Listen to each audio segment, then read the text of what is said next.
So my concern about identifying the homeless people here is because if you don't see the homelessness, you can assume there is none. But when you're in the community, you know who doesn't have a place that they can call their own. And then there's even some people who are on the leases, maybe care providers, that are really homeless because that's where they stay. Yeah. But if something happens, then they become, they need housing. But then the question is, do you see that they're going to be able to get housing? I don't. I'm experiencing that with one of the residents now. As I said before, my aunt took sick, and her son thought he was being added to the lease as a resident, but he was actually added as a care provider. And now he's being told that as a care provider, you cannot transition over to be a resident. So that's one person that I know will be homeless that has a child. So a father and a son will be homeless when this transition is over because he's a care provider and not a resident. So why can't he find his own housing elsewhere? What do you think are the challenges, the barriers for that, for him? The housing market in San Francisco is extremely high. So that's one reason. Another reason is probably lack of information, not knowing where to go or where to find housing. He is employed, so paying rent shouldn't be a problem because he's doing that for his mom while she's in her current situation. But I think it's more lack of knowledge or the lack of available resources that he's aware of. Okay. So we'll come back to that situation because that's important and that is documented. So now I want to talk a little bit more about you and your family and your experience here. And when you say violence, what does that mean? No one that has not lived through it knows what that means. We hear about it. We hear about the travel restrictions, but nobody understands what that really means. Violence to me is various forms. There's emotional violence where people they act out in violence because it's all they've seen or all they know to do. Now, when you say act out in violence, and yes, there are levels. There's emotional, where people go off and fuss and complain. Then there is physical violence, and there's gun violence, and just all violence. of the above are here in this community. So how does that get so out of control in any community? I think that's a hard one, but again, the lack of education, the lack of resources that are available in the immediate community. So what kind of resources would prevent violence? I think more educational training that's brought to the community versus at this point filtering the residents outside of the community, where I've been here for 15 years and a lot of these residents haven't left this hill in 15 years. And since then, the violence has increased neighborhood to neighborhood. So you may have a program that's on 3rd Street and that's the only place that this particular program is being offered. More than 75% of the young residents, and I would say between 16 and 30, can't go to 3rd Street without being in fear of something. Either running into someone from a rival neighborhood, whether they're a part of the violence or not, the fact that they're associated with this community makes them a target in their minds. Whether it's a true statement or a true fact or not, in their minds, just knowing that they're from this community, if they're associated somewhere outside of this community, there's always that possibility of being retaliated against. Okay, so you moved in 2000 with your family. Boys, girls, mixed? 4 boys, 1 girl. Okay. So what happened? How'd it go? You embraced kind of both the community. ways. You embraced the community. I did. Your kids integrated into the community, became friends.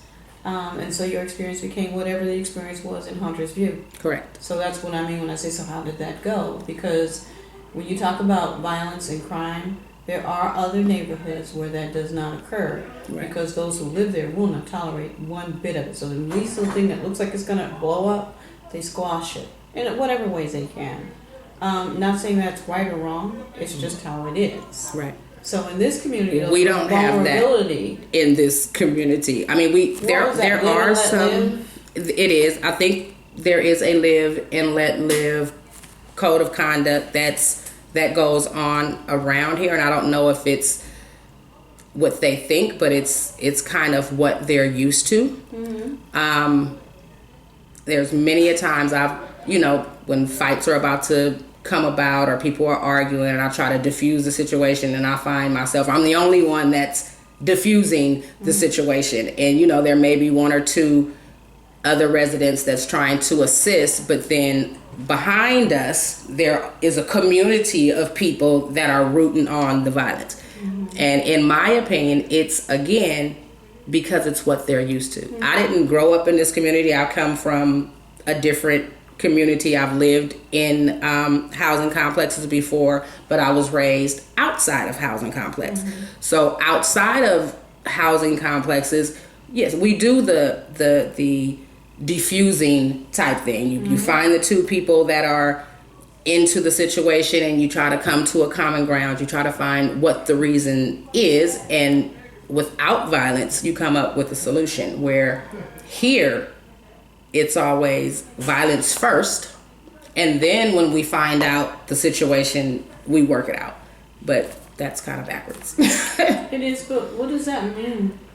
What does that mean to a community? What does that mean to a family living here under that? I get it. It's taken live and let live to a whole other level, okay? It's very tolerant. But at the same time, it's risky. So let's just say you and I are next door neighbors. I like to drink and smoke and shoot my gun. And you're trying to get along with me, so you don't stop me from doing that. But sooner or later, a bullet's going to hit somebody. And then it's going to become an issue with whoever it hits. I'm a little bit different because I'm going to go and knock on your door. And I'm going to try to find a way to assist you in your situation. I'm not judgmental. I mean, I don't know.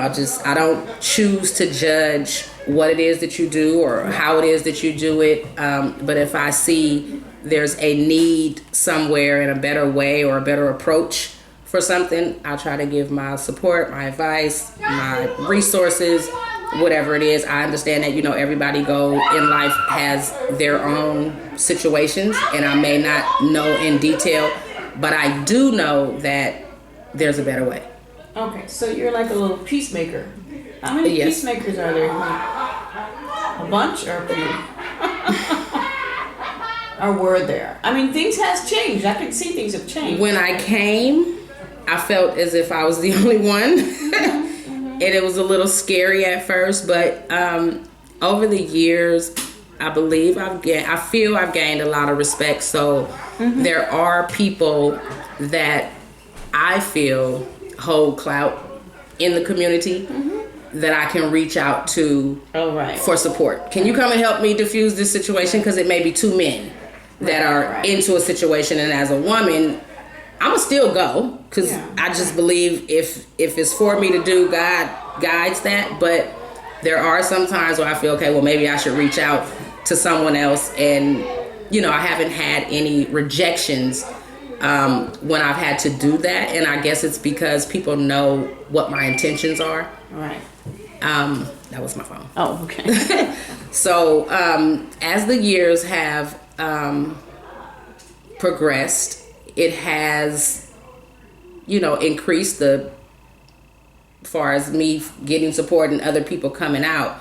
But there are times when I'm not here and things happen, and maybe there isn't someone that is here to help die down a situation. So things just continue to escalate, and that's within the community. Right. So that causes, to me, anger and frustration, and people don't know how to filter their anger and frustrations in a positive way, and then you hang around this person or that person, and you're telling this person or that person your situation. So now you have this one person now has two other people in agreement with how they feel, so now it's spread it from 1 to 3. And then you may have somebody that comes along and tries to diffuse it, but it's 3 against 1. So that one person may, you know what, I'm just not going to deal with it. That's y'all issue. So it's kind of going back to the live and let live thing. But I mean, overall, it has changed tremendously as far as community wise. Construction has changed things? It has. It's scary. It's a scary. Why is it scary? Because the majority of the residents that are here have been here their whole lives, and have been in this same situation their whole lives. And change for anyone can be scary sometimes if you've never even been through a change other than what you're used to. So yeah. And then, you know, word of mouth, people talk and everybody has their opinion as to what this is going to be like and what this is going to be like, and you're steady feeding that into the community, and it continues to give people reservation and doubt, and again, it's scary. So I know we're going to have to do this in 2 parts now because it's going to take a while.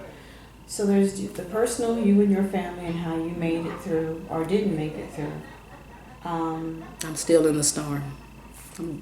Dancing my way through the storm. Well, what is the storm? What happened? How was your family? How did you make it? I mean, from 2000 when you all moved here. From 2000, I moved here, me and my 5 kids, and in 15 years, I've taken on some other kids, so I have now more than 5, but 2 of them are in jail for life due to violence. And one of them was actually shot and killed here in the community, a drive-by shooting. And that too has weighed in on the effect and the morale of the community. Okay, so you had 5 children, 1 is now dead. My godson is now dead. Okay, so that two, wasn't your 5 of you. No, okay. Out of my 5, 2 of them are incarcerated. Okay. And so was the violence, did it occur here or did it occur outside? Okay. No. Okay. So when you guys came, how old were those 2? They were, 15 years ago would make them 10 and 12. Are you, okay, sorry, it's very heartbreaking. So when did they go to jail? Well, how old were they? They were 17 and 20. Okay. So you want to share, or you're just too painful at the moment? They were with another group of guys who, I don't really know all of the ramifications around it, but apparently in these type of communities, in the projects or low-income housing, there's what they call this code of no snitch code. Okay. And there was a person who I guess was considered a snitch, and a group of kids ranging from age 17 to the oldest was a mom who was in her 30s. I guess felt that snitch didn't need to be around anymore. Okay. So one gentleman, I guess they were going to approach the guy, and one of the particular individuals that was with them, there was 7 or 8 people, decided he wanted to shoot. Okay. And he did. And the person ended up dying. How old? I guess maybe in their 40s. Oh, okay. Older person. Of a different culture. Oh. And the way the laws are set, if you're with a person that commits a crime, right. you're guilty by association, and thus my sons were in the area of the crime, and yeah. Okay, well, we can come back and kind of flesh that out a little bit more to understand it because of their young age. The fact that they didn't do the shooting, but I have heard of one case, not in San Francisco, where these two young men were trying to rob somebody, and that person shot the friend, and the friend was charged with the murder. So I've heard that before. So tell me about the children that didn't go to jail. Where are they? What are they doing? I have 3 children that are currently still here. My oldest son, which is my backbone. He supports me in the community. He tries to do whatever it is he can. In light of the situation, and peer pressure is a lot. But he's trying. He's a community artist. He volunteers where he can, and he tries his best to make a difference. Now let me ask a question. Is your oldest son homeless? Technically? Technically, yes, because he Fair enough.